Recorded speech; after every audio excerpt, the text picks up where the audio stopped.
भारत एक अखंड राष्ट्र और गौरवपूर्ण देश है। एक समय था भारत सोने की चिड़िया कहलाता था। यहाँ मंदिरों में सोना बिखरा हुआ था। भारत पर आक्रमण हुआ, उन्होंने मंदिरों में तोड़फोड़ की और कितना सोना लूट कर ले गई। अब आज भारत उस रूप में सोने की चिड़िया है या नहीं, फिर भी भारत एक महत्वपूर्ण देश है, गौरवशाली देश है, क्योंकि यह ऋषियों की भूमि है। राष्ट्रकवि दिनकर ने लिखा है, संपूर्ण देशों से अधिक किस देश का उत्कर्ष है।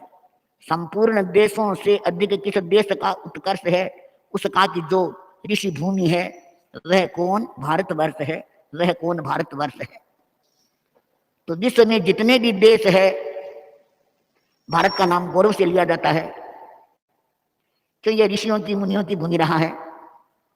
यहाँ महावीर और बुद्ध की वाणी गूंजती रही है, वेदों की ऋचाएं गूंजती रही है।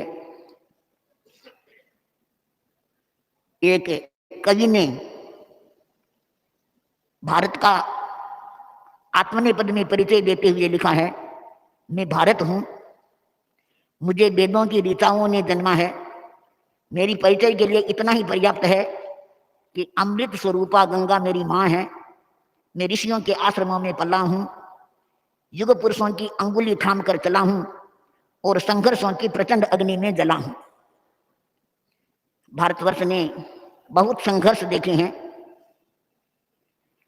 और वैसे तो हर देश का इतिहास संघर्षों के बीच से गुजर कर ही बना है, लेकिन भारत को अनेक प्रकार के संघर्ष देखने पड़े हैं। लेकिन भारत की अपनी संस्कृति है, भारत की अपनी सभ्यता है, इसके अपने आदर्श हैं और आदर्श पुरुष है। अब देखना यह है कि लगभग 75 वर्ष का स्वतंत्र भारत क्या वास्तव में स्वतंत्र है।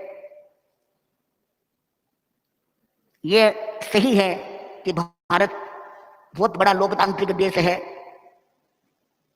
और इतने बड़े देश में लोकतंत्र का होना अपने आप में एक महत्वपूर्ण बात है। लेकिन लोकतांत्रिक मूल्यों को समझने वाले लोग कितने हैं। भारत दो की कभी रियासतों में बंटा हुआ था, उसे एक अखंड भारत के रूप में स्थापित किया गया। लेकिन भारत में भारतीयता है या नहीं, एक शिक्षक अपने विद्यार्थियों को भारत का नक्शा समझा रहे थे। विद्यार्थी बैठे थे, शिक्षक बता रहा था कि यह हमारे देश का बंगाल प्रदेश है, यहाँ बंगाली रहते हैं।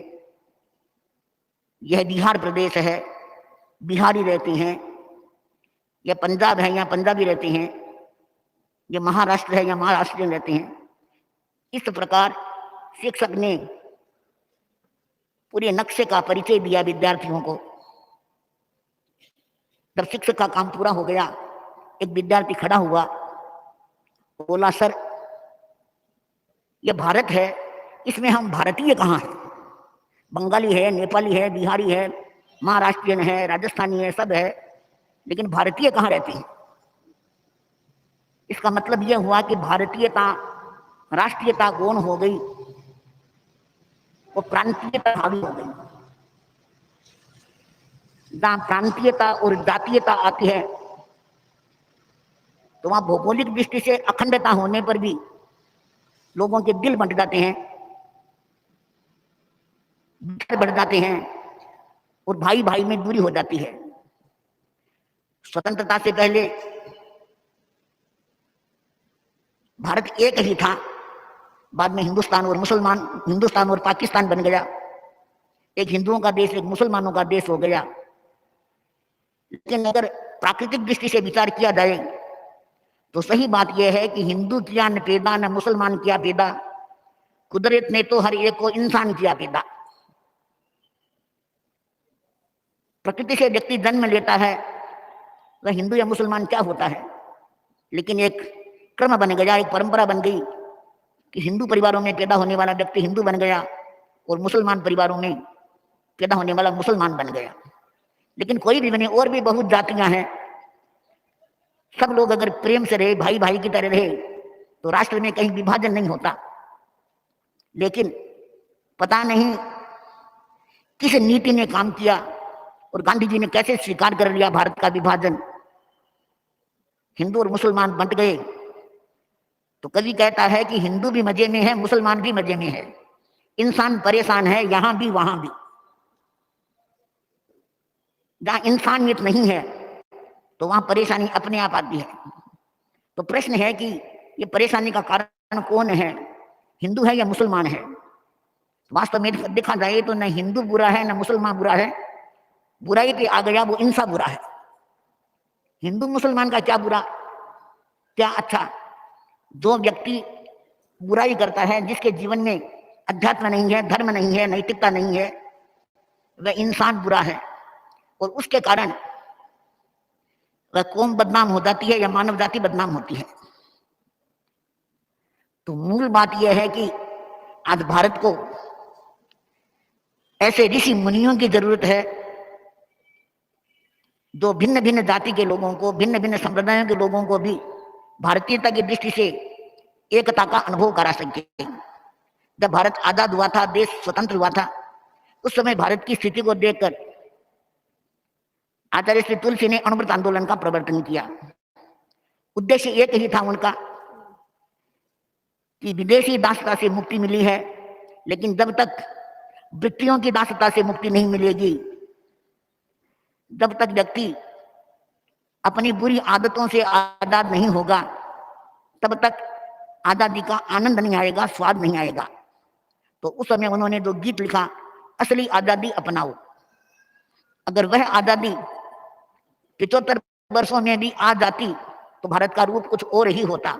लेकिन आज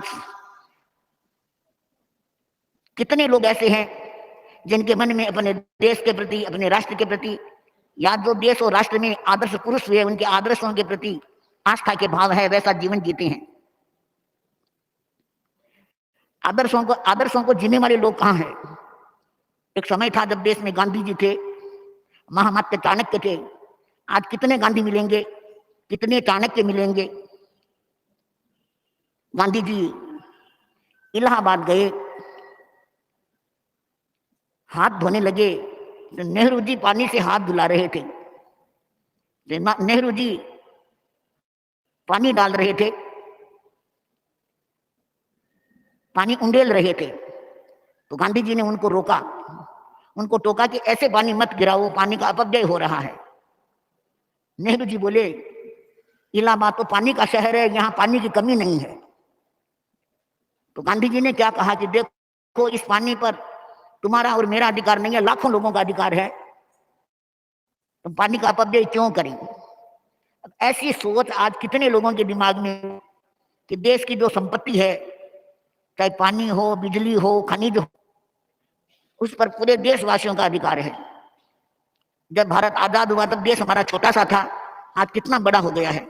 संभवतः उस समय 34 करोड़ लोग होंगे, आज 134 करोड़ लोग हो गए हैं। तो इतने बड़े देश में इतने लोग रहते हैं, तो वहां तो का अगर अपव्यय होता है